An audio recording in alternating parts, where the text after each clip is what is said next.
Маш гоё хөнгөн хурдан шингэдэг банш бууз хамтдаа хийцгээе. Бага насны хүүхдүүд болон хоол шингээхдээ муу хүмүүс хүртэл идэхэд тохиромжтой. Өмнө нь котлет бууз баншиндаа дандаа байцаалган хийдэг байсан бол энэ удаа баяжуулаад мөөг, жууцай, дүүпүү хийсэн.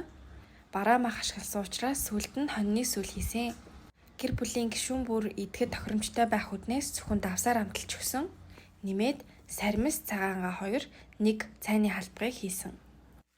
За ингээл бууз баншны маань үндсэн орц бэлэн боллоо. 400 г мах маань аривжаад ийм их болсон. Ногоо ихтэй учраас маш гоё зөөлхөн. Гэхдээ ерөөсөө олон ногоотой юм шиг амтагдахгүй. Үндсэн орц маань бэлэн болсон учраас та бүхэн бууз банш яаж хийдэг яг тэр аргаараа хийгээрэй.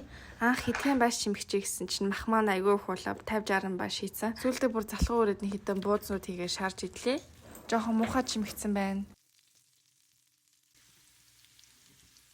Сүүлдээ махнуудаа бүр хүүхдийн хоолны мах болгоод үлдсэн гурлуудаа хайраад бэлтлээ. 20 минутын дараа бууз маань бэлэн боллоо. Бараг л гёзо шиг болцсон байсан. Соусанд нь соёй соус, цагаангаа, сармис, гүнжтийн үр, гүнжтийн тос орсон. Айгуу гоё зөөлхөн, дээрээс нь айгуу шүлтэй болсон. Буузаа шараад ингээд амтлаад идээд үзээрэй. Баярлалаа.